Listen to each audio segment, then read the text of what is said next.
Hello dear students, क्या हाल चाल है सबका। आई होप आप अच्छे से इन लेक्चर्स को पढ़ रहे हैं और अपने नोट्स बना रहे हैं। तो आज का जो हमारा लेक्चर है बच्चों, it is about the magnetic force on a current carrying conductor. देखिए, लास्ट लेक्चर में हमने magnetic force on a moving charge particle देखा था, जिसका एक्सप्रेशन था F is equal to Q V vector cross B vector.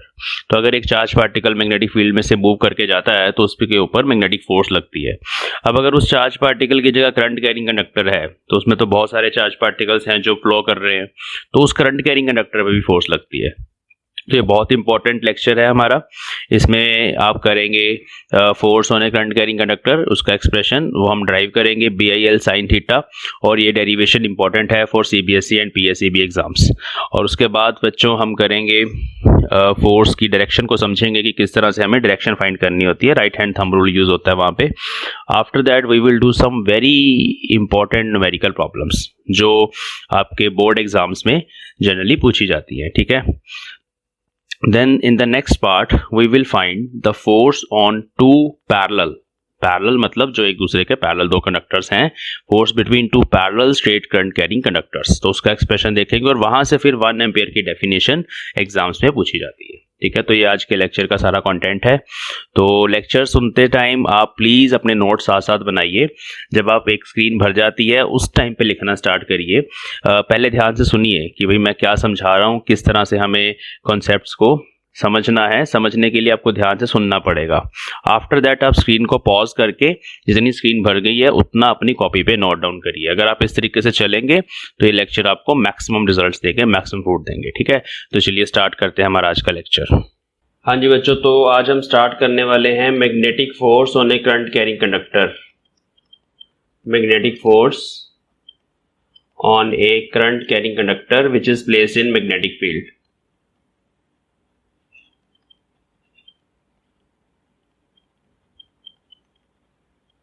ठीक है, and this is placed in some external magnetic field.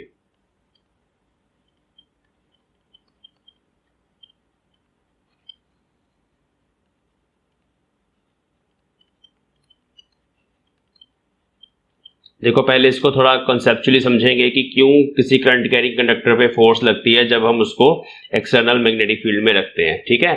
देखो, हमने एक चीज ये देखी कि अगर हमारे पास कोई चार्ज पार्टिकल है Q, it is moving with velocity v inside some magnetic field B vector, तो इस पे फोर्स लगती है which is magnetic force. B vector में ये जा रहा है, तो इस पर्टिकुलर सिंगल चार्ज पार्टिकल पे, पॉजिटिव चार्ज पार्टिकल पे जो फोर्स लगती है वो ये लगती है Q V क्रॉस B। अब अगर ये चार्ज पार्टिकल इलेक्ट्रॉन हो तो यही फोर्स बन जाएगी -E V cross B। But single electron पे फोर्स लगेगी जब हम उसको मैग्नेटिक फील्ड में किसी वेलोसिटी के साथ मूव करेंगे। इसमें क्रॉस प्रोडक्ट होता है और वेयर अगर हम इसको खोलेंगे तो ये बन जाएगा -EVB sine of theta, where theta is angle between velocity vector and magnetic field vector.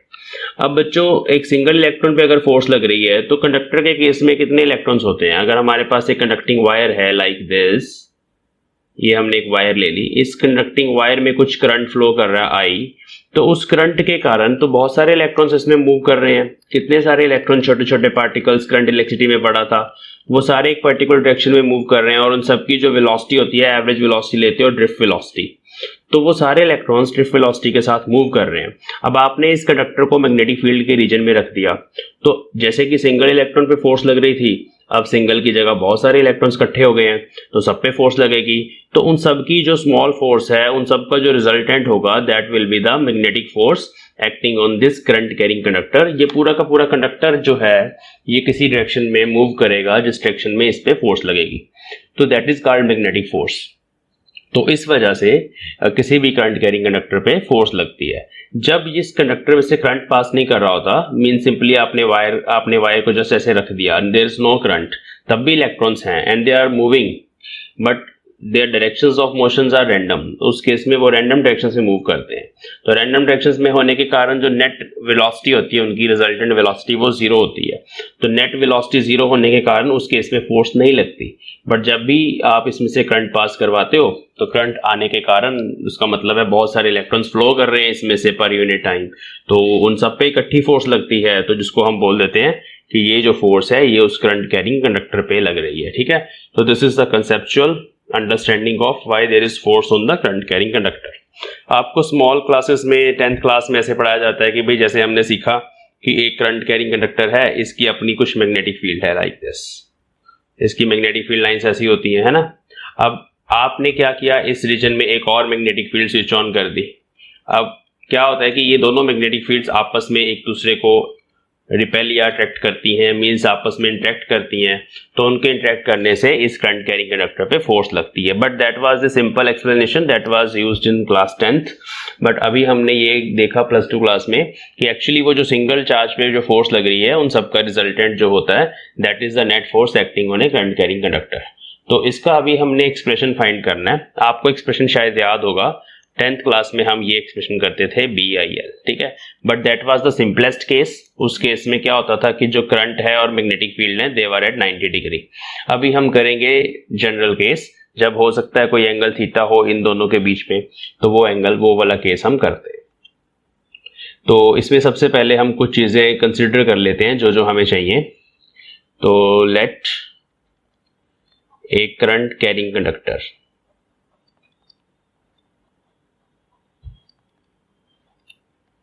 एक कंडक्टर ले लिया, उसमें से आई करंट जो है वो पास कर रहा है लाइक दिस, ठीक है, and this is placed in magnetic field B vector and theta is angle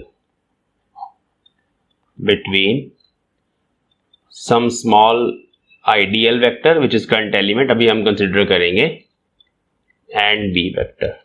तो हमने इसका छोटा सा पोर्शन मान लेना है DL वेक्टर, जिसे हमेशा मानते हैं दिस इज DL वेक्टर, और इस DL वेक्टर और मैग्नेटिक फील्ड के इन बिटवीन ये मान लो मैग्नेटिक फील्ड की डायरेक्शन है, इन दोनों में जो एंगल है वो थीटा है। तो this is the general diagram, ये हमने कंसिडर कर लिया।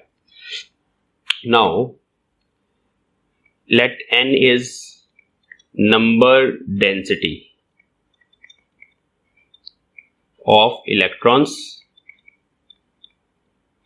And Vd is drift, Vd vector लिखते हैं, ड्रिफ्ट वेलोसिटी ऑफ इलेक्ट्रॉन्स। जब भी उसमें से करंट पास करेगा तो सारे इलेक्ट्रॉन्स को हम ऐसा मानते हैं कि वो किसी एवरेज वेलोसिटी के साथ मूव करते हैं, that velocity is called drift velocity. तो ये Vd हमने उनकी वेलोसिटी मान ली, ठीक है। अब बच्चों Vd भी हमारे पास है, मैग्नेटिक फील्ड भी हमारे पास है, and you know that the charge on each electron is -e, ये भी हमें पता है, ठीक है। Now if -e is charge on A given electron, हमने सिंगल एक इलेक्ट्रॉन ले लिया, ठीक है, जो कहां पर है, जो कंडक्टर में है, moving, we will write moving inside the conductor, उस पे स्मॉल चार्ज -e है, then force acting on it, क्या फोर्स होगी, इसको ना स्मॉल f से लिख लेते हैं, सिंगल इलेक्ट्रॉन की फोर्स को हम स्मॉल f से रिप्रेजेंट कर लेते हैं, and that is q v cross b। This is the basic formula. इसमें q -e आ जाएगा, v की जगह vd आ जाएगा और क्रॉस b वेक्टर। तो this is the force on single electron, ये हमें पता लग गया, ठीक है। Now we will consider the small current element IDL। Now let DL vector be the small elementary length, ठीक है, of conductor, और इसी के साथ साथ A is area of cross section। तो इसका एरिया ऑफ क्रॉस सेक्शन है A। ये दो चीजें हमने यहाँ पे कंसिडर कर ली, ठीक है। तो अभी इस केस में हम देखते हैं, इसको जूम करते हैं इस डीएल पॉली पोर्शन को, ऑरेंज वाले केस जो कलर का जो बनाया गया, तो ये स्मॉल डीएल था वहां पे, इसको जूम कर दिया थोड़ा सा। This is your DL vector, ये डायरेक्शन है डीएल वेक्टर की, ठीक है। ये डायरेक्शन ना करंट के अलोंग ली जाती है, जिधर करंट होता है उधर ही करंट एलिमेंट होता है, और इसमें बहुत सारे इलेक्ट्रॉन्स हैं जो मूव कर रहे हैं, और इलेक्ट्रॉन्स जो हैं बच्चे वो ऑपोजिट डायरेक्शन में जाते हैं, वो करंट के ऑपोजिट होंगे लाइक दिस। और ये वाला जो एरिया है that area is A and this length from here to here is DL, ये स्मॉल लेंथ, अगर हम उसका डायरेक्शन नहीं लिखें सिर्फ लेंथ लिखें, मैग्नीट्यूड लिखें, तो वो डीएल है। अब बच्चे इसके अंदर जो टोटल नंबर ऑफ इलेक्ट्रॉन्स होंगे, है ना, हमने एक इलेक्ट्रॉन के ऊपर फोर्स निकाली है, तो इसमें देखते हैं इस करंट एलिमेंट में टोटल नंबर ऑफ इलेक्ट्रॉन्स कितने हैं। तो वो बहुत आसान है, the total number of electrons inside the current element IDL vector, simply length DL vector ले लेते हैं, तो that is capital N, it will be number density which is number of electrons per unit volume into volume, तो volume is A into dl, तो this is the number of electrons present inside this small volume, ठीक है। अब single electron पे इतनी force लग रही है और ये टोटल नंबर ऑफ इलेक्ट्रॉन्स है, therefore the total force on this current element, अभी स्मॉल फोर्स की बात हो रही है, therefore total force on IDL vector, उसको हम बोलेंगे बच्चों DF वेक्टर, ठीक है, डीएफ। तो कुछ नहीं करना, जस्ट हमने इस एन को इससे मल्टीप्लाई करना है, that is an times F, तो वो फॉर्मूला बन जाएगा। देखो एन की वैल्यू भी पुट कर रहा हूं और एफ की भी पुट कर रहा हूं, तो एन ए डी एल, और साथ में ये माइनस ई का फैक्टर, माइनस आगे लिख लिया ई, और ये आ गया वी डी क्रॉस बी। तो this is the small force acting on that small current element, ठीक है, ओके। अब बच्चों यहां पर हम क्या करने वाले हैं, ट्रिक यूज करने वाले हैं, VD और DL इन दोनों की डायरेक्शन ऑपोजिट होती है। जैसे मैंने आपको बताया कि DL वेक्टर जो होता है वो करंट के अलोंग लेते हैं, और जो ड्रिफ्ट वेलोसिटी होती है वो करंट के ऑपोजिट होती है।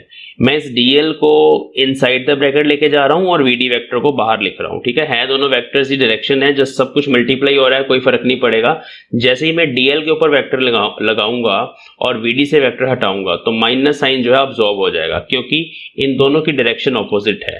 DL वेक्टर की डायरेक्शन VD वेक्टर की डायरेक्शन से ऑपोजिट है, माइनस साइन, ठीक है। तो इसका मतलब है मैं इसको ऐसे लिख सकता हूं, NEA VD बाहर लिख रहा हूं मैं ब्रैकेट से, और ये लिख दिया मैंने DL क्रॉस B, ठीक है जी। तो ये बन गया। Now what is NEA VD, ये हमने करंट इलेक्ट्रिसिटी में किया हुआ है, नंबर डेंसिटी इनटू चार्ज और into area into VD is current, this is current DL cross B। तो this is the small force acting on this small current element DL। अब जब आपने टोटल फोर्स निकालनी है तो हमने इसको इंटीग्रेट कर देना है, तो total force on the conductor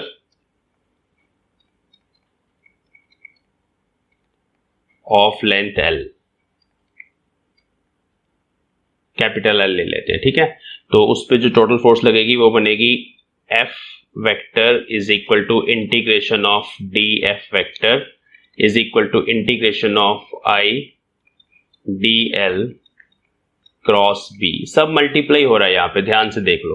तो I अगर हम देखें कि भाई जो I है हमारा that is steady current, it is uniform through out the conductor, तो I जो है बाहर आ जाएगा, इंटीग्रेशन से DL बचेगा और क्रॉस B, ठीक है। तो cross B, B is also uniform, I is also uniform. DL की इंटीग्रेशन क्या हो जाएगी, L के बराबर, तो IL क्रॉस B। तो this is the formula IL cross B, this is the formula for the magnetic force acting on the current carrying conductor. तो ये उस केस में है, यहां पर हम लिखे देंगे कि I and B are uniform, ये दोनों यूनिफॉर्म है, ठीक है जी। तो this is the force acting on the current carrying conductor. अब यूनिफॉर्म मैग्नेटिक फील्ड में जो DL हमने स्मॉल पार्ट लिया है, ये करंट कैरिंग कंडक्टर का पार्ट है, ठीक है। अगर मान लो आपका कंडक्टर ऐसा है और इस केस में भी आपने नेट फोर्स निकालनी है मैग्नेटिक फील्ड के अंदर, तो हमें कौन सी लेंथ लेनी है कंडक्टर की, ये इंपॉर्टेंट एक पॉइंट है यहाँ पर। तब भी आप ऐसे स्मॉल dl वेक्टर कंसिडर करेंगे, ठीक है। और इस केस में हमने यहां से लेके यहां तक जो शॉर्टेस्ट डिस्टेंस होगा, जब आप इंटीग्रेट करेंगे तो हमें ये वाला, क्योंकि कुछ कंपोनेंट ऐसे होंगे उन पे फोर्स जो है ना बच्चे और डायरेक्शन में लगेगी लाइक दिस, तो वो रिजल्टेंट वगैरह फाइंड करके जो नेट फोर्स निकालनी है ना, उसमें ये लेंथ आएगी ए से लेके बी तक, येलो वाली। ये जो शेप है, इस शेप की लेंथ नहीं लेते हम, एक्चुअली डिस्प्लेसमेंट लेते हैं, ये शॉर्टेस्ट डिस्टेंस लेते हैं बिटवीन द टू एंड्स। इस चीज का ध्यान रखना। तो एल ये वाली लेनी है इस तरह के केसेस में। एग्जाम्पल सभी करते हैं। तो ये हमारे पास फॉर्मूला है। अब इसके कुछ स्पेशल केसेस हैं, जैसे कि आपको पता है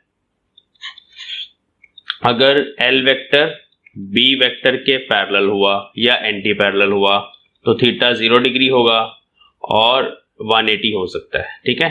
तो उस केस में जो मैग्नेटिक फोर्स है दैट विल बी 0, क्योंकि जब आप इसको खोलोगे I L B sine theta, तो I L B sine theta में sine 0 sine 180 they will be 0। तो उस केस में मैग्नेटिक फोर्स नहीं लगेगी। एग्जाम्पल के तौर पे अगर मान लो this is the direction of magnetic field और जो करंट कैरिंग कंडक्टर है वो भी ऐसे ही पड़ा हुआ है इन द सेम डायरेक्शन, तो इस केस में इस पे कोई फोर्स नहीं लगेगी। अगर थीटा 90 डिग्री हुआ, दूसरा केस, तब फोर्स मैक्सिमम लगेगी, वो आपको पता है। 90 डिग्री में साइन 90 जो होता है that is 1, then that case the force is maximum, ठीक है जी। तो ये दोनों चीजें आपने ध्यान रखनी है, फोर्स मैक्सिमम कब लगेगी और फोर्स 0 कब लगेगी on the current carrying conductor. Now how to find the direction of current, sorry how to find the direction of force, how to find direction of force, ठीक है। ये कैप का मतलब होता है डायरेक्शन। देखो इसमें फ्लेमिंग लेफ्ट हैंड रूल करवाया जाता है। वैसे फ्लेमिंग लेफ्ट हैंड रूल आप ऐसे लर्न कर सकते हो। ये मान लो आपका थंब है और this is your index finger and this is middle finger, this is left hand है हमारा। फ्लेमिंग लेफ्ट हैंड में दोबारा बनाता हूं। देखो मान लो ये थंब है and this is index finger and this is middle finger. ये तीनों म्यूचुअली परपेंडिकुलर डायरेक्शंस हैं फ्लेमिंग लेफ्ट हैंड रूल के according. This is your left hand. Then this is F B I, ये थंब है, मैं लिख देता हूं यहां पे thumb. This is index finger, ठीक है, and this is middle finger. तो आप एफ बी आई याद रख सकते हो। ये फोर्स की डायरेक्शन होती है थंब के अलोंग, ये करंट की डायरेक्शन होती है, ये मैग्नेटिक फील्ड की डायरेक्शन होती है। तीनों म्यूचुअली परपेंडिकुलर डायरेक्शंस में आपने रखने हैं, ठीक है। चाहे आप लेफ्ट हैंड रूल लगा लो या मैं उससे आसान राइट हैंड थंब रूल ही लगाता हूं। राइट हैंड थंब रूल लगाना आसान होता है। उसमें क्या करना है, इस फर्स्ट वेक्टर से सेकंड वेक्टर की तरफ फिंगर्स को घुमाना है। इस फर्स्ट वेक्टर से सेकंड वेक्टर की तरफ राइट हैंड की फिंगर्स को आपने रोटेट करना है। जब आप ऐसा करेंगे, एल क्रॉस से बी की तरफ फिंगर्स को रोटेट करेंगे, तो राइट हैंड का जो थंब है वो फोर्स की तरफ पॉइंट करेगा। जब भी क्रॉस प्रोडक्ट हो ना तो ये चीज लग जाती है राइट हैंड थंब रूल। तो उसमें क्या करना है, उसमें आपने L vector, I L vector, अब देखो एल वेक्टर भी उधर होता है जिधर आई होता है, तो एल वेक्टर से बी की तरफ फिंगर्स को घुमाना है अपनी, and thumb will give you direction of force. कुछ एग्जांपल्स करते हैं। जैसे एक सिंपल एग्जांपल देखो समझने के लिए, जस्ट मान लो यहां पर आउटवर्ड मैग्नेटिक फील्ड लगी हुई है। इस रीजन ऑफ स्पेस में जो मैग्नेटिक फील्ड है दैट इज आउटवर्ड, बाहर की तरफ है, ठीक है। और जो करंट कैरिंग कंडक्टर है वो कुछ ऐसे है, करंट ऊपर जा रहा है, ठीक है। अब दोनों परपेंडिकुलर हैं, करंट कैरिंग कंडक्टर और मैग्नेटिक फील्ड दोनों परपेंडिकुलर हैं। अब आपने आई एल वेक्टर मींस इधर ही होगा करंट एलिमेंट, फिंगर्स को ना ऐसे अलाइन करो और बाहर की तरफ अपनी फिंगर्स को घुमाओ स्क्रीन से। राइट हैंड यूज करना, यूज योर राइट हैंड। तो देखो बहुत आसानी से आपको पता चल जाएगा कि जो थंब है ना वो इस डायरेक्शन में आ रहा है, इधर फोर्स लगेगी, ठीक है। तो करंट की तरफ फिंगर्स को अलाइन करो और आउटवर्ड लेके आनी है राइट हैंड की फिंगर्स। और ऐसे ही मान लो करंट इस डायरेक्शन में जा रहा है आई, तो अब आप फिर करंट की तरफ अलाइन करो और फिंगर्स को बाहर की तरफ घुमाओ तो फोर्स नीचे आ जाएगी इन दिस डायरेक्शन। ऐसे ही मान लो यहां पर मैग्नेटिक फील्ड ऐसे लगी होती, क्रॉस इनवर्ड लगी होती, and let us suppose this is your current carrying conductor, current इस डायरेक्शन में है। अब फिर से करंट की तरफ राइट हैंड की फिंगर्स रखो बच्चों और स्क्रीन के अंदर की तरफ घुमानी है, क्योंकि अभी मैग्नेटिक फील्ड अंदर है। तो आपने क्या करना होता है, करंट से मैग्नेटिक फील्ड की तरफ राइट हैंड की फिंगर्स को रोटेट करना होता है। राइट हैंड करे, करंट की तरफ रखा अंदर की तरफ फिंगर्स घुमाई, थंब नीचे आ गया आपका डाउनवर्ड, तो इस पे जो फोर्स लगेगी डाउनवर्ड डायरेक्शन में लगेगी एफ वेक्टर। तो ऐसे किसी भी करंट कैरिंग कंडक्टर पे uniform magnetic field, uniform current, तो ये एफ है और इस एफ का फॉर्मूला यहां पर बनेगा सिंपली बी आई एल, बिल। 90 डिग्री का एंगल है, साइन थीटा 1 हो जाएगा। तो ये इस तरह से डायरेक्शन जो है निकालनी आनी चाहिए। और करते हैं एग्जांपल, देखो एक क्वेश्चन करते हैं, मान लो इसी फील्ड को थोड़ा एक्सटेंड करते हैं।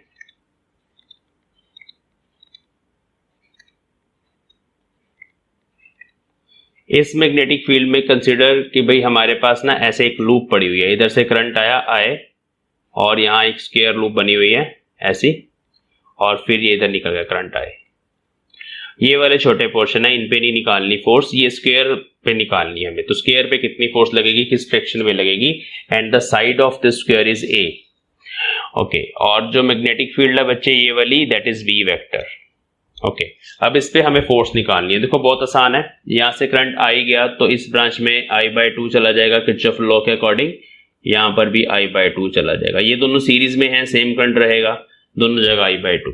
ऐसे ही I में से जो बाकी बचा I/2 वो ऊपर चला जाएगा और इस ब्रांच में भी I/2 चला जाएगा और वापस फिर I हो जाएगा। पहले करंट डिस्ट्रीब्यूट कर लिया। अब हमारे पास 4 कंडक्टर्स हैं, एक तो ये, दूसरा ये, तीसरा ये, चौथा ये। इन दोनों को भूल जाओ, इनकी लेंथ बहुत छोटी है, वो जस्ट मैंने ड्रॉ कर दी है बताने के लिए। चलो, तो इन चारों पे फोर्स देखनी है अभी किधर लग रही है। राइट हैंड थंब रूल लगाएंगे, अपनी राइट हैंड की फिंगर्स को ऊपर की तरफ अलाइन करो ऐसे जिधर करंट जा रहा है और बाहर की तरफ घुमाओ, तो you will see the thumb is pointing in this direction. तो एक फोर्स यहां लग गई इस कंडक्टर पे, ठीक है। फिर इस केस में कैसे, इस केस में भी वही काम करना है, तो फोर्स नीचे की तरफ लगेगी F2। इस केस में भी करके देखें तो फोर्स इधर लगेगी F3, और इस केस में करेंगे तो ये ऊपर वाली सिचुएशन ही तो है सेम, तो फोर्स नीचे लगेगी F4। तो इन दोनों पे जो फोर्स लग रही है वो डाउनवर्ड लग रही है F2 और F4, और इन दोनों पे जो फोर्स लग रही है वो राइट हैंड साइड की तरफ लग रही है F1 एंड F3। इन सारी फोर्सेस का मैग्नीट्यूड सेम होगा, जैसे F1 is equal to F2 होगा, इस मैग्नीट्यूड की बात कर रहा हूं। क्यों सेम होगा, क्योंकि देखो ना करंट भी सेम है और लेंथ भी सेम है कंडक्टर की, मैग्नेटिक फील्ड भी सेम है, और ये होगा BIL, B I की जगह I/2, L की जगह length of the this side of the square. तो this is the force acting on, ये सारी बराबर होगी, ठीक है। अब बच्चों ये दोनों आपस में ऐड हो जानी है, F2 और F4, ये दोनों सेम डायरेक्शन में है, F1 और F3 ये दोनों ऐड हो जानी है। मींस एक फोर्स इधर आएगी जो इन दोनों का रिजल्टेंट होगी, वो होगी F13, और एक डाउनवर्ड आएगी जो इन दोनों का रिजल्टेंट होगी, वो होगी F24, ठीक है। तो दो फोर्सेस आ गई। तो F13 किसके बराबर है, F13 मतलब ट्वाइस F1 प्लस F3, दोनों को ऐड करेंगे तो इसका ट्वाइस हो जाएगा, इसका ट्वाइस मतलब B into I into A होगा। और सिमिलरली F24 भी क्या होगा, B into I into A। ये दोनों अब 90 डिग्री पे हैं, आपके सामने है 90 डिग्री पे हैं। मतलब अगर हम सेंटर से बनाएं तो एक नीचे फोर्स लग रही किधर, नेट फोर्स रिजल्टेंट, यहां पर ऐसे रिजल्टेंट बना देंगे पैरेललोग्राम कंप्लीट करके, ये F नेट होगी। मतलब ये पूरी की पूरी जो लूप है, ये वाली स्क्वायर लूप, ये इस डायरेक्शन में जाना शुरू कर देगी under the influence of this magnetic field. और F नेट कितनी आएगी, F नेट आएगी √2F, दोनों में से कोई ले लूं, चाहे 13 चाहे कुछ, वो पता है आपको 90 डिग्री पे है ना, A square plus B square का अंडर रूट, तो ये बन गया √2BIA। तो इस तरह से बच्चे प्रॉब्लम आपको पूछी जा सकती है जिसमें कोई लूप पड़ी हो, उस लूप पे आपने नेट फोर्स निकालनी है। अभी मैंने स्ट्रेट कंडक्टर की बात करी, अब राउंड कंडक्टर की भी बात करेंगे। एक हम इसी केस में करते हैं, अगर हमारे पास क्लोज लूप हो, let us draw a close loop here. मान लो इस मैग्नेटिक फील्ड में एक क्लोज्ड लूप पड़ी हुई है और करंट ऐसे चल रहा है, ठीक है। इस एग्जांपल को करके देखते हैं कि फोर्स कितनी लगेगी। देखो इस कंडक्टर पे जो फोर्स लगेगी इस डायरेक्शन में लगेगी, you can see. Right hand thumb rule लगा लो, करंट की तरफ फिंगर्स रखो, अंदर की तरफ घुमाओ तो फोर्स इधर आ गई। इस केस में भी अंदर की तरफ फिंगर्स घुमाओ तो फोर्स ऊपर चली जाएगी F2, इधर फोर्स इस डायरेक्शन में चली जाएगी F3, और यहाँ F4। देखो डायरेक्शंस दोबारा देखो, यहां पे रखो फिंगर्स स्क्रीन की तरफ और स्क्रीन के अंदर घुमाओ, करंट की तरफ रखनी है, स्क्रीन के अंदर राइट हैंड की फिंगर्स को घुमाओ तो देखो थंब इधर आएगा आपका। इस केस में थंब ऊपर जा रहा है, इस केस में यू कैन डू, रखो ऐसे फिंगर्स नीचे की तरफ और अंदर की तरफ घुमाने की कोशिश करो तो थंब आपका राइट हैंड साइड पे जाएगा और इसमें नीचे। अब ये जो फोर्सेस हैं F2 और F4, इनका मैग्नीट्यूड बराबर है। क्यों बराबर है? क्योंकि लेंथ सेम है, और लेंथ सेम के साथ साथ मैग्नेटिक फील्ड सेम है, और करंट तो सबका I है, तो ये दोनों आपस में कैंसिल हो जाएंगी, और इस केस में ये दोनों कैंसिल हो जाएंगी। ठीक है, तो मतलब इस केस में जो F नेट होगा दैट इज 0। तो किसी भी क्लोज लूप में जब करंट एंटी क्लॉकवाइज या क्लॉकवाइज जा रहा है, तो उस केस में net force on the close loop किसी भी शेप की हो, ट्रायंगल हो, स्क्वायर हो, सर्कल हो, हर किसी केस में जो नेट फोर्स लगेगी वो 0 लगेगी। अब सर्कल के केस में ना हम स्मॉल करंट एलिमेंट ले लेंगे DL, उस पे लगेगी बाहर की तरफ, और उसके सामने एक DL ले लेंगे, उस पे भी इधर लगेगी, तो वो दोनों कैंसिल हो जाएंगी। तो मतलब सिमेट्री के कारण फिर सारी कैंसिल हो जाएंगी। This is the argument. तो इस केस में क्लोज लूप में अगर करंट सेम डायरेक्शन में है, मतलब करंट डिवाइड नहीं हो रहा, यहाँ पे कुछ ऐसा था, करंट आधे कंडक्टर के लिए ऑपोजिट सेंस में था, आधे के लिए किसी और सेंस में था, यहाँ सेम सेंस है, या क्लॉकवाइज या एंटी क्लॉकवाइज, तो नेट फोर्स 0 लगेगी, ध्यान रखना। तो ये मैग्नेटिक फोर्स है on a current carrying conductor, straight conductor या किसी भी तरह का राउंड कंडक्टर। लेकिन अगर कंडक्टर क्लोज नहीं है, ओपन है, एक एग्जांपल करते हैं ये वाली। चलिए, तो ये देखो, एक मेरे पास सेमी सर्कुलर यहां बना हुआ है, सेमी सर्कुलर लूप, और इसकी रेडियस है R। ठीक है, एक और ऐसी लूप बना लेते हैं,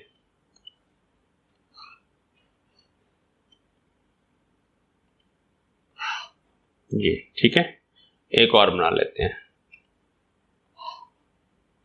चलिए, तो ये एक एग्जांपल आपको समझाने के लिए, इसमें करंट I है, तीनों में सेम करंट है, सेम सेंस में है I, लाइक दिस। लेकिन मैग्नेटिक फील्ड जो है वो कुछ डिफरेंट है। इस केस में मैग्नेटिक फील्ड ऊपर की तरफ है, B वेक्टर। इस केस में मैग्नेटिक फील्ड इस डायरेक्शन में है, B वेक्टर, और इस केस में मैग्नेटिक फील्ड इनवर्ड है, B वेक्टर। यूनिफॉर्म फील्ड है हर जगह, बट डायरेक्शंस ऐसे दी गई है। ठीक है, अब आपने फोर्स निकालनी है। इस केस में फोर्स निकालेंगे तो फॉर्मूला है IL क्रॉस B। ठीक है बच्चों, ये फॉर्मूला है हमारे पास। अब L वेक्टर है ना, तो वेक्टर का मतलब है हमें ये डिस्प्लेसमेंट लेना है, यहां से A से लेके B तक। हम वैसे ही करते हैं, अगर पूरा एनालिसिस करना है तो स्मॉल लेंथ लेते हैं DL, फिर उस स्मॉल लेंथ DL को जब आप इंटीग्रेट करना है, अब DL वेक्टर क्वांटिटी है यहाँ पे, तो DL वेक्टर क्वांटिटी को जब आपने इंटीग्रेट करना है ना, तो शॉर्टेस्ट डिस्टेंस आएगा ये वाला। अगर स्केलर होता तो पाई आर आता। ठीक है, तो यही मैं बता रहा हूं कि आपने जो यहाँ पे L लेना है वो 2R के बराबर लेना है हर किसी केस में, लेकिन डायरेक्शन का ध्यान रखना है। अब डायरेक्शन कैसे लेनी है L की, ध्यान से देखो, I ऐसे ही आएगा, L वेक्टर जो है that is equal to 2R, in magnitude it is equal to 2R, but इसकी जो डायरेक्शन है वो करंट वाली लेनी है, तो इस तरफ हम I कैप ले लेते हैं, क्रॉस मैग्नेटिक फील्ड ऊपर की तरफ है, उधर हम J कैप ले लेते हैं। तो इसको सॉल्व करेंगे तो I 2IRB, I cross J is K cap, तो इस पे जो फोर्स लगेगी I cross J K cap. तो आप फोर्स की डायरेक्शन क्रॉस प्रोडक्ट की डेफिनेशन से भी निकाल सकते हैं, चाहे राइट हैंड थंब रूल लगा लो, चाहे ये डेफिनेशन लगा लो। ठीक है, तो चाहे राइट हैंड थंब रूल लगाओ, चाहे ये डेफिनेशन लगाओ। यहां देखते हैं, इस केस में IL cross B, basic formula, I आ गया, L का लेंथ, L का मैग्नीट्यूड 2R ही रहेगा, लेकिन उसकी direction I cap same. L की डायरेक्शन करंट वाली लेनी है, करंट इस डायरेक्शन में जा रहा है, और इस केस में मैग्नेटिक फील्ड की डायरेक्शन भी x एक्सिस ही है, सेम, तो I क्रॉस I 0 हो जाएगा, इसमें 0 फोर्स लगेगी। इस केस में I आ गया, 2R आ गया, साथ में I कैप आ गया, मैग्नेटिक फील्ड में आ गया माइनस K कैप। इनवर्ड बनाई है ना हमने, तो इनवर्ड मतलब माइनस K कैप, अगर आउटवर्ड होती तो प्लस K कैप। तो फिर से हमारे पास 2IRB, एक माइनस साइन है बाहर। अब K क्रॉस I J होता है, I cross K minus J होता है, तो माइनस माइनस कट गया, तो this is the force acting on this conductor, this semi circular conductor.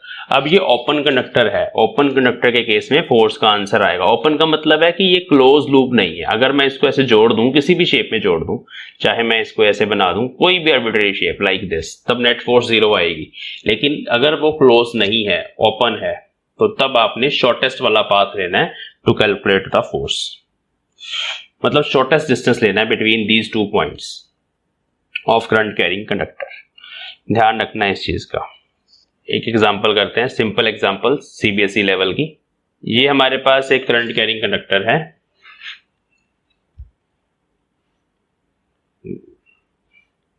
ये हमारे पास एक करंट कैरिंग कंडक्टर है, इसमें से I1 करंट जा रहा है, मैं सिर्फ कंसेप्ट बता रहा हूं, ठीक है।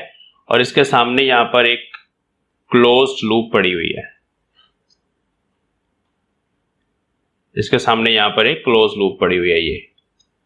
अब इसमें से करंट ऐसे जा रहा है, किसी भी सेंस में दिया हो सकता है, यहां पर जैसे क्लॉकवाइज दे दिया, एंटी क्लॉकवाइज भी दे सकते हैं। ये I2 करंट है।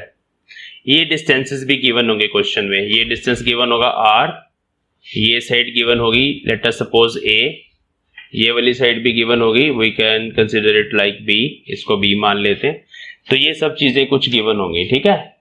अब हमें निकालनी है इस लूप पर नेट फोर्स। देखो ये क्वेश्चन में गिवन है कि ये फिक्स्ड है अपनी जगह पे, फोर्स दोनों पे लगेगी, इस पे भी लगेगी फोर्स, इस कंडक्टर पे भी लगेगी ड्यू टू दिस, और इस पे भी लगेगी ड्यू टू दिस। इसको हमने फिक्स कर दिया, इस पर नेट फोर्स निकालनी है। तो ये किस डायरेक्शन में मूव करेगा वो हमें बताना है। अब बच्चों इस पे फोर्स अब क्यों लग रही है? इस पे फोर्स लग रही है इस कंडक्टर की, इस बड़े कंडक्टर की मैग्नेटिक फील्ड के कारण। ये इनफाइनाइट कंडक्टर मान लेते हैं हम, इसकी मैग्नेटिक फील्ड के कारण इस पॉइंट पर जो मैग्नेटिक फील्ड होगी इस बड़े कंडक्टर की, इस कंडक्टर के लिए इनवर्ड होगी, क्योंकि राइट साइड पे है। यहां पर भी इनवर्ड होगी मैग्नेटिक फील्ड, इसके लिए भी इनवर्ड होगी, इसके लिए भी इनवर्ड होगी, ठीक है। नंबर 1। नंबर 2, इसके लिए जो मैग्नेटिक फील्ड होगी इस पोर्शन के लिए, इसका नाम दे देते हैं A B C D। अब इस प्रॉब्लम को ब्रेक कर लेना आपने। AD कंडक्टर पर जो फोर्स लगेगी वो कितनी लगेगी? वो लगेगी F इज इक्वल टू, ध्यान से देखो, अगर मैं फोर्स की direction right hand thumb rule से लगाऊं तो मैंने अपनी फिंगर्स जो है ना ऐसे ऊपर की तरफ अलाइन करनी है और अंदर की तरफ घुमानी है। तो थंब मेरा ना इस डायरेक्शन में आएगा, इस डायरेक्शन में इधर, तो यहां F1 इधर लगेगी। अब इस पे F1 अगर इस तरफ लगेगी ना तो इस कंडक्टर पे भी लगनी है फोर्स, क्योंकि ये भी मैग्नेटिक फील्ड में पड़ा है, करंट 90 डिग्री है, इस पे इधर लगनी है F2। Right hand thumb rule आप लगा के देख लो, फिंगर्स करंट की तरफ रखो और अंदर की तरफ घुमाओ ऊपर, इस केस में इस तरफ F3 और इस कंडक्टर के लिए डाउनवर्ड F4। अब हम इन फोर्सेस के ना मैग्नीट्यूड्स कैसे लिखेंगे? देखो F1 जब लिखना है ना तो F1 का मैग्नीट्यूड बनेगा B into I into L, ये फॉर्मूला होता है बेसिक। अब F1 की जगह पर इस पर्टिकुलर लोकेशन पर जो मैग्नेटिक फील्ड है इस कंडक्टर की, that is mu not I1 by 2 pi r, है ना। इनफाइनाइट कंडक्टर का डिस्टेंस स्मॉल r है, तो ये मैग्नेटिक फील्ड है यहां पर। और इस कंडक्टर का करंट चाहिए हमें जिस पे आप फोर्स लिख रहे हो, तो दैट करंट इज I2, और साथ में इसकी लेंथ चाहिए इसी कंडक्टर की, और वो लेंथ है B। तो this is the force F1। ऐसे हम F1 फोर्स को लिखेंगे, पैरामीटर्स होंगे आप पुट कर देना वैल्यूज। F2 और F4 ये दोनों कैंसिल हो जाएंगे, क्योंकि ये दोनों कंडक्टर तो सेम डिस्टेंसेस पर पड़े हैं ना। देखो इस पोर्शन पर थोड़ी सी ना थोड़ी ज्यादा फोर्स लगेगी, इस पोर्शन पर थोड़ी कम लगेगी, थोड़ी और कम, थोड़ी और कम। जैसे जैसे ना आप इस पोर्शन पर आगे बढ़ते जाओगे ना, तो ये जो F2 है ना, ये F2 यूनिफॉर्म नहीं है इस पूरे कंडक्टर पर। यूनिफॉर्म क्यों नहीं है? क्योंकि मैग्नेटिक फील्ड डिफरेंट है। यहाँ मैग्नेटिक फील्ड डिस्टेंस इतना आएगा, यहाँ चले जाओगे डिस्टेंस जो है R plus A by 2 mid point पर, यहाँ चले जाओगे तो डिस्टेंस आ जाएगा R प्लस A। तो यहाँ फोर्सेस भी यूनिफॉर्म नहीं लगेंगे। यहाँ बना के दिखाएं इस कंडक्टर को, तो यहाँ थोड़ी बड़ी फोर्स लगेगी इस पॉइंट पर, A पॉइंट के पास, फिर धीरे धीरे ये फोर्स कम होती रहेगी लीनियरली। क्यों कम होती रहेगी? क्योंकि रीजन यही है इसका कि भाई जैसे जैसे हम दूर जा रहे हैं इस कंडक्टर के ऊपर, वैसे वैसे ये जो डिस्टेंस है from this original conductor, source conductor, वो डिक्रीज कर रहा है, सॉरी इंक्रीज कर रहा है। तो डिस्टेंस इंक्रीज करने से फोर्स डिक्रीज करेगी। तो ऐसा मैंने बना दिया, बट सेम ही कहानी नीचे वाले के लिए भी तो है ना, उस पर भी यहाँ फोर्स ज्यादा, यहाँ कम, यहाँ कम, यहाँ और कम और कम। तो हर एक फोर्स अपने काउंटर पार्ट्स को कैंसिल करेगी। नेट फोर्स इस डायरेक्शन में, वर्टिकल डायरेक्शन में नेट फोर्स 0 रहेगी। अब बात आ गई F3 की। F3 में बस वही मैग्नेटिक फील्ड आएगी म्यू नॉट I1 अपॉन, तो ये डिस्टेंस R प्लस A है और करंट I2 है और उसकी लेंथ B है। तो ये दो फोर्सेस हैं। अब दोनों में से बड़ी कौन सी है? आपको देखने से पता चल रहा है F1 is greater than F3। F1 बड़ी है ना, क्योंकि इसके नीचे सिर्फ R आ रहा है और इसके डिनोमिनेटर में R प्लस A आ रहा है। तो जो नेट फोर्स होगी यहाँ पर आप कैसे कैलकुलेट करेंगे, नेट फोर्स कैलकुलेट करना है तो आप F1 में से F3 को माइनस करेंगे। मींस ये पूरी की पूरी लूप जो है वो इस डायरेक्शन में मूव करेगी, इस पे नेट फोर्स लगेगी F1 के अलावा और ये इस तरफ जाएगी, मतलब अट्रैक्ट करेंगे। ये वाली लूप, ये वाला कंडक्टर इस लूप को अट्रैक्ट करेगा, अपनी तरफ खींचेगा। ठीक है, तो इस तरह के क्वेश्चंस आ सकते हैं, डायग्राम जैसे मर्जी हो सकते हैं, करंट इधर हो सकता है, लूप नीचे हो सकती है, लाइक दिस। इस केस में नेट फोर्स जीरो नहीं आई, ध्यान देना, इस केस में नेट फोर्स जीरो नहीं आई है लूप क्लोज लूप ही है, करंट भी सेम सेंस में है, बट नेट फोर्स जीरो नहीं है। वो इसलिए नहीं है क्योंकि ये फील्ड नॉन यूनिफॉर्म है, this field is non uniform.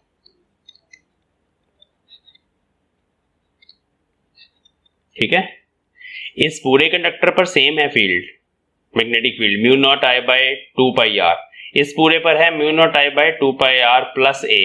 ठीक है, बट इस पे यूनिफॉर्म नहीं है, इस पे यूनिफॉर्म नहीं है, वो कैंसिल हो गए और इनके कारण नेट फोर्स हमारे पास आ गई। तो इस तरह के क्वेश्चंस आ सकते हैं, ध्यान देना इस पे। अब सेम प्रॉब्लम के ऊपर बेस्ड ना 1 एम्पियर की डेफिनेशन आ जाती है कि how you can define 1 ampere using this kind of problem, और उसमें जो टॉपिक का नाम है that is actually the force between two parallel straight conductors. जैसे एडी है और एक ये इन्फानाइट है, ये दोनों पैरेलल है ना, एडी जो है और ये इन्फानाइट है, इनमें करंट सेम सेंस में है तो ये अट्रैक्ट हो रहा है इस तरफ, और ये जो है BC कंडक्टर और ये इन्फानाइट का और BC का करंट ऑपोजिट डायरेक्शन में है, ये रिपेल हो रहा है। तो इस केस में ऑपोजिट डायरेक्शन वाले करंट जो होते हैं वो रिपेल करते हैं, ऑपोजिट डायरेक्शन वाले करंट एक दूसरे को रिपेल करेंगे और सेम डायरेक्शन वाले करंट एक दूसरे को अट्रैक्ट करेंगे। ठीक है, ये अभी हम प्रूफ भी कर सकते हैं, अभी हमने कर ही दिया तो फिर भी हम कर सकते हैं। तो let us right force between two parallel straight current carrying conductors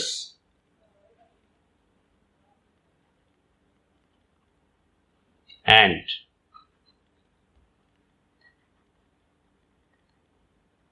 definition of 1 ampere। ये definition of 1 ampere वाला जो पार्ट है ये CBSE का क्वेश्चन है, बट जो force between two parallel straight conductors है ये कॉन्सेप्ट है जो किसी भी न्यूमेरिकल में यूज हो सकता है। तो दो केस बनते हैं, एक ये केस है कि दोनों में करंट सेम डायरेक्शन में है और दूसरा केस है दोनों में करंट ऑपोजिट डायरेक्शन में है।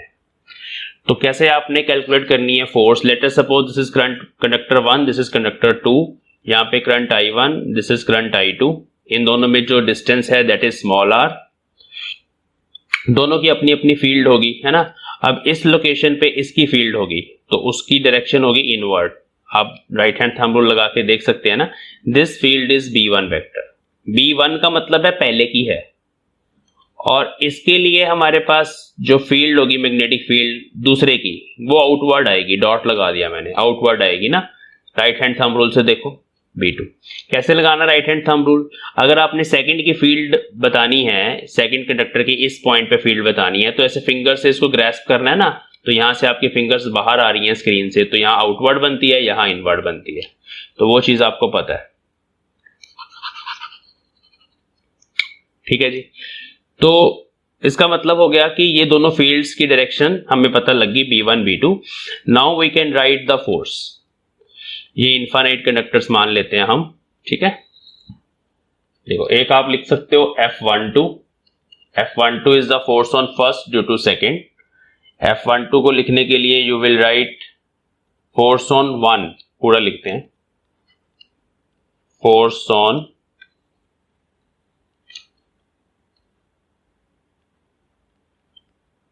Conductor 1 due to second, this is F12।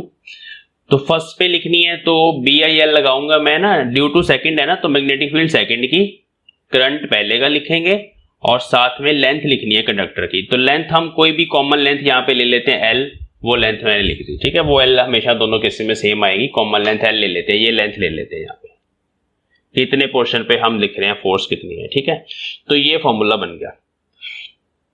अब इसमें B2 इसकी मैग्नेटिक फील्ड है, उसको पुट करेंगे अगर हम mu naught I2 upon 2 pi r into I1 into L। तो ये फोर्स का मैग्नीट्यूड हो गया। डायरेक्शन की बात करें, राइट हैंड थंब रूल, सिर्फ इस पे फोकस करो, फर्स्ट कंडक्टर पे।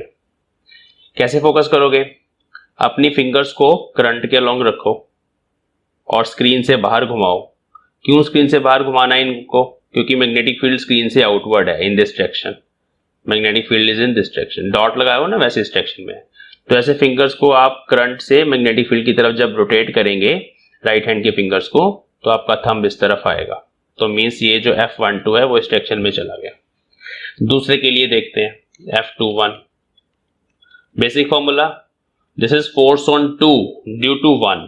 तो मैग्नेटिक फील्ड पहले की आएगी, दूसरे पे है force, and there is a common length L जिसपे हम फोर्स निकाल रहे हैं। Now B1 is mu not I1 by 2 pi r, same formula I2 L। देखो अब दोनों फोर्सेस को देखो ध्यान से, तो आपको नजर आएगा कि भाई दोनों के मैग्नीट्यूड बराबर हैं, लेकिन F12 की डायरेक्शन ये वाली है, इसको I कैप लिख देते हैं, और F21 की डायरेक्शन आप देखेंगे अगर, तो वो इस डायरेक्शन में आएगा। करके देखते हैं F21। देखो अभी जो है मैग्नेटिक फील्ड इनवर्ड है, लाइक दिस। राइट हैंड की फिंगर्स को ऊपर की तरफ रखना है और अंदर की तरफ घुमाना है, तो थंब जो है वो लेफ्ट साइड पे आएगा, तो वो F21 होगा, जिसको हम माइनस आई कैप, यहाँ माइनस लगा देते हैं, यहाँ आई कैप लगा देते हैं। अगर आप ऐसे करेंगे तो यहाँ वेक्टर्स भी लगाने पड़ेंगे। चलो, तो क्या पता चलता है दोनों एक्सप्रेशन से? दोनों से पता चलता है कि F12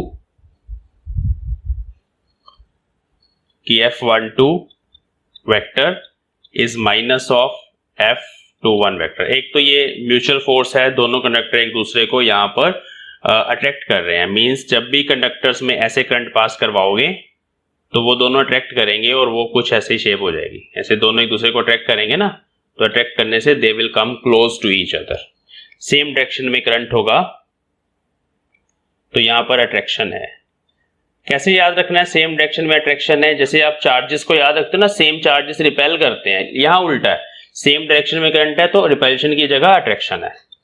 चलो सेकंड केस में यहाँ करके अगर आप सेम चीज देखेंगे तो यू विल सी कि ये दोनों कंडक्टर एक दूसरे को रिपेल करते हैं। वो आपका काम है इसको वेरीफाई करना।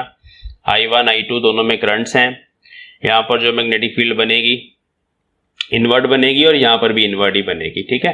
तो जब आप ऐसे करके देखेंगे तो ये फोर्सेस ऐसे आएंगी और they will repel.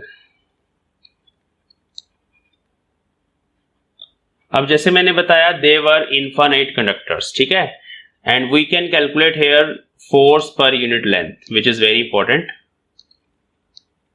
Force per unit length of 1, ठीक है, कंडक्टर 1 की बात कर लेते हैं। ये means we can calculate F12 by L। L नीचे चला गया तो आंसर आ गया mu not I1 I2 upon 2 pi r। तो फोर्स पर लेंथ का जो मैग्नीट्यूड है बच्चे वो सेम ही रहेगा दोनों केसेस में। ये हमारे पास फोर्स पर यूनिट लेंथ है।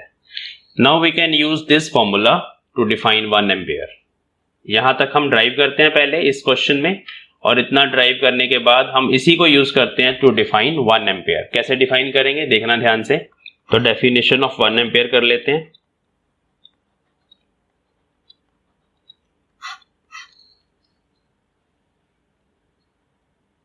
ये फॉर्मूला भी हमने देखा कि force per unit length between two parallel straight infinite conductors is given by this relation. Now here we can put I1 is equal to I2 is equal to 1 ampere. इसको 1 ampere हमने खुद से put कर दिया, और जो distance है दोनों के बीच में let us suppose that is also 1 metre, और ये दोनों कंडक्टर जो हैं वो वैक्यूम में पड़े हुए हैं, they are placed in vacuum, तभी तो म्यू नॉट आ रहा है वहां पे। जब हम ये सब कुछ पुट करेंगे तो यू विल सी कि भाई जो फोर्स पर यूनिट लेंथ है L भी 1 ले लेंगे, L 1 मीटर ले लेंगे, या simply force per unit length ही लिखते हैं। F बाई L जो है वो किसके बराबर आएगा? म्यू नॉट बाय 2 पाई के बराबर।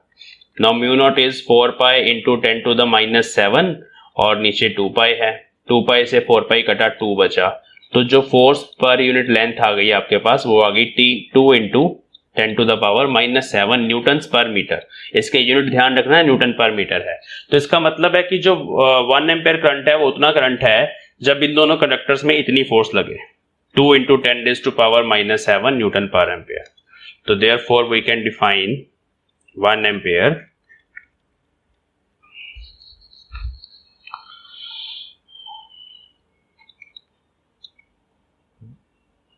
the current through each of two parallel straight conductors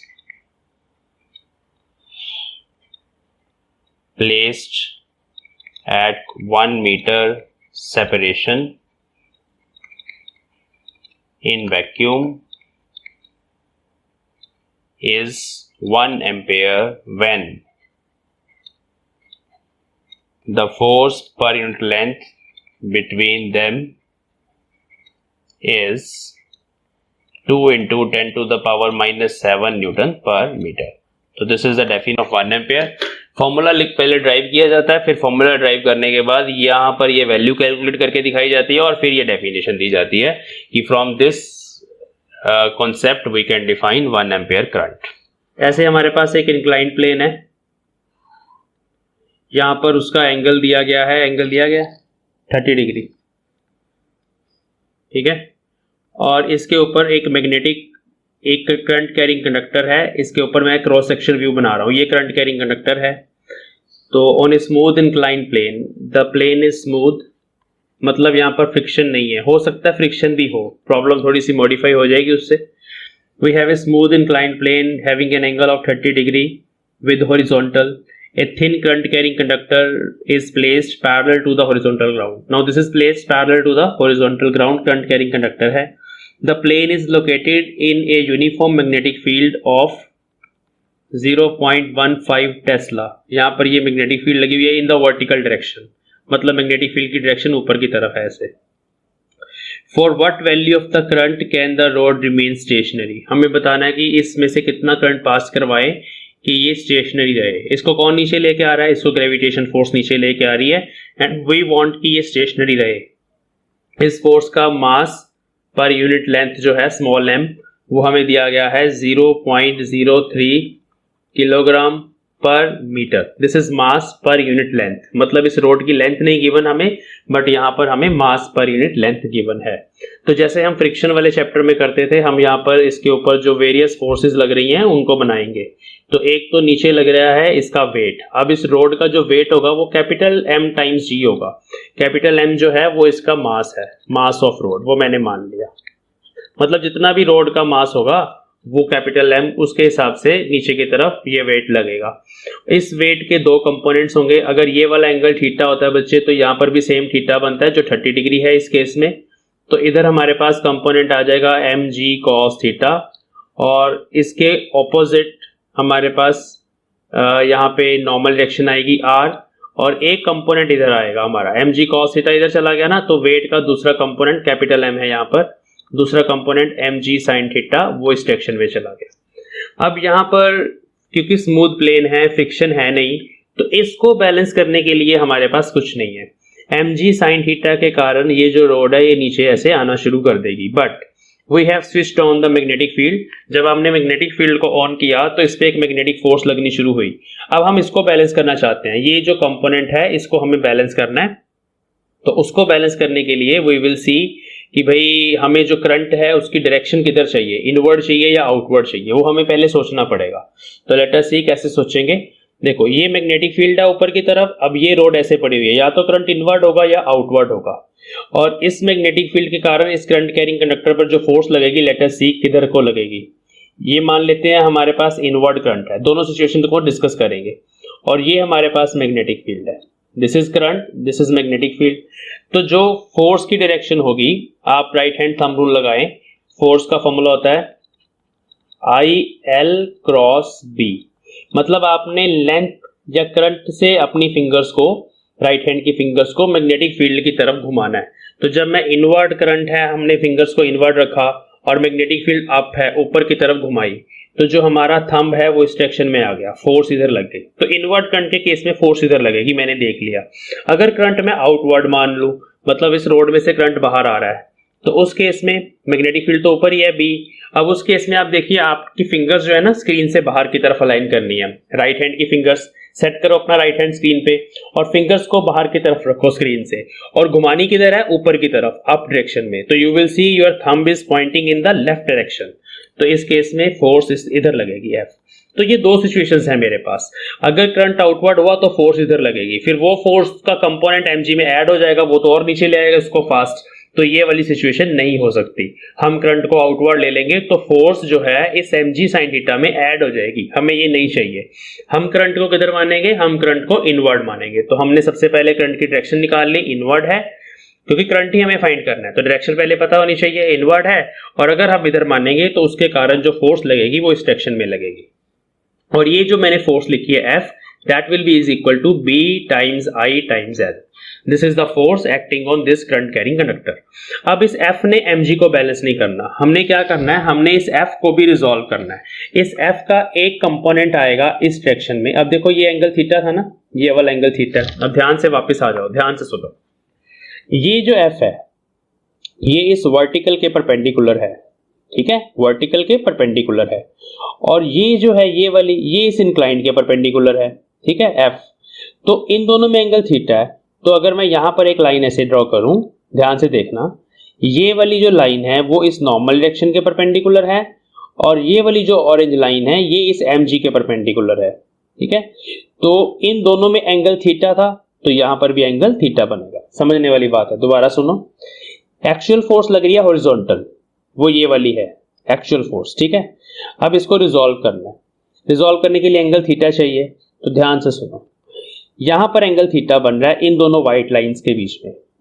इस व्हाइट के ये परपेंडिकुलर है, इस व्हाइट के ये परपेंडिकुलर है, तो ये भी एंगल थीटा बन गया। अब अगर ये वाला एंगल थीटा बन गया तो F का इस डायरेक्शन में कंपोनेंट आएगा F cos थीटा। समझ गए मेरी बात, F cos थीटा।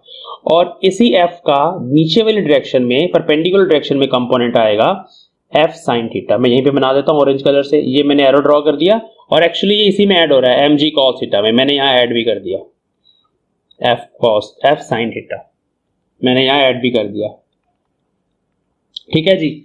तो अब ये F sin थीटा जो है mg cos थीटा में जो ऐड हुआ है वो क्या करेगा, वो नॉर्मल डायरेक्शन को इंक्रीज कर देगा। उसका और कोई काम नहीं है, इस डायरेक्शन में कोई मोशन नहीं हो रहा, वो जस्ट नॉर्मल डायरेक्शन को इंक्रीज कर रहा है। जब आपने मैग्नेटिक फील्ड को ऑन किया ना, तो अब जो नई वाली normal direction I r dash, वो आ गई mg cos theta plus F sin theta, वो ये आ गई।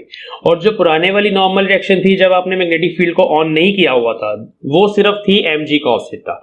तो मींस इसने इस नॉर्मल डायरेक्शन को इंक्रीज कर दिया। चलो ये बात हो गई, इसमें कोई मोशन नहीं है। और ये वाला F cos थीटा इस mg sin थीटा को बैलेंस कर सकता है, क्योंकि दोनों अपोजिट डायरेक्शन में है। बैलेंस कब करेगा, बैलेंस तब करेगा जब ये दोनों इक्वल भी होंगे। तो जस्ट हमें क्या करना है, यहां से इक्वेशन मिल गई, m कैपिटल क्योंकि टोटल मास है रोड का, mg sin theta is equal to F cos theta. अब कैपिटल M जो है that is total mass of the rod, वो हमारे पास होगा मास पर यूनिट लेंथ इनटू लेंथ, क्योंकि हमें क्वेश्चन में ना स्मॉल m गिवन है, तो हमें इसको इसमें एक्सप्रेस करना पड़ेगा स्मॉल m में। तो कैपिटल M को हमने पुट कर दिया स्मॉल m टाइम्स L, साथ में आ गया g sin थीटा, और कैपिटल F जो है वो ऑलरेडी हमें पता है that is B times I times L। अगर मैंने स्मॉल l ले लिया लेंथ, तो मैं स्मॉल l ही लेके चलूंगा दोनों जगह, ताकि वो कट जाए, और साथ में cos थीटा। बस ये हमारे पास इक्वेशन आ गई। अब इस इक्वेशन में से कोई भी पैरामीटर आप निकाल सकते हो जो भी आपको न्यूमेरिकल में पूछा गया है। तो इसमें से अभी आप क्या क्या निकाल सकते हो, L से तो L कैंसिल हो गया, ठीक है। अभी यहाँ पर आपको एंगल थीटा पूछा जा सकता है कि कितना एंगल थीटा होगा कि ये बैलेंस रहे, तो उसमें आप थीटा निकाल लो, tan थीटा की इक्वेशन बन जाएगी। इसी इक्वेशन में से आपको पूछा जा सकता है कि भाई ये बैलेंस करना है, करंट कितना है, जैसे यहाँ पे पूछा गया तो करंट निकाल लो। इसी क्वेश्चन में आपको पूछा जा सकता है मैग्नेटिक फील्ड कितनी लगेगी यहाँ पे कि ये बैलेंस हो जाए, तो आप मैग्नेटिक फील्ड निकाल लो जो आपको चाहिए। बाकी पैरामीटर्स गिवन होंगे, जो नहीं गिवन है वो आप निकाल सकते हो। यहाँ पे करंट चाहिए, तो करंट बन गया mg sin theta upon b cos theta. तो ये सॉल्व होके मास पर यूनिट लेंथ हमारे पास है, g हमारे पास है, b हमारे पास है, sin थीटा cos थीटा दोनों है, दोनों की वैल्यू 30 डिग्री पुट करनी है, या tan 30 पुट कर दो सीधा, तो एक ही बात है, ठीक है। तो ये हमारे पास tan थीटा आ गया। सब कुछ यहाँ पे पुट कर दो, सारे parameters, and you will find current. उसका मैग्नीट्यूड आपके पास आ जाएगा 11.32 एम्पेयर्स, ठीक है। तो ये इक्वेशन जो है it is very much important, इसके ऊपर बेस, ये अभी जेई का क्वेश्चन है, ये जेई का कॉन्सेप्ट है, ठीक है। बट मैं एक आध क्वेश्चन ऐसा डाल देता हूँ आपको सॉल्व करने के लिए कि भाई आपका थोड़ा सा दिमाग जो है खुले, आप क्वेश्चंस को हैंडल कर पाओ। क्यों जेई का क्वेश्चन है ये? क्योंकि मैग्नेटिक फील्ड काम आ रही है, न्यूटन लॉज ऑफ मोशन काम आ रहा है, दोनों चीजें इकट्ठे मिलके क्वेश्चन बना है, इसलिए जेई का क्वेश्चन है। ओके, अभी यहाँ पे अगर फ्रिक्शन होती तो क्या करते? अगर यहाँ पे फ्रिक्शन होती तो अभी ये रॉड नीचे आ रही है ना, तो इस डायरेक्शन में फ्रिक्शन फोर्स भी लगती होती, स्मॉल फ्रिक्शन फोर्स। तो फिर हम यहाँ पे इक्वेशन लिखते M G sine theta is equal to capital F cos theta plus small F, क्योंकि इन दोनों ने मिलके फिर इसको बैलेंस करना है। और वो जो स्मॉल एफ होता है वो होता है म्यू टाइम्स आर, और जो आर है वो इसके बराबर है यहाँ पे M G cos theta plus F sine theta. तो वो और कॉम्प्लिकेट हो जाएगी प्रॉब्लम, ठीक है। लेकिन यहाँ पे फ्रिक्शन नहीं मानी गई थी, इसलिए हमने उसको नहीं लिखा। तो ये क्वेश्चन था।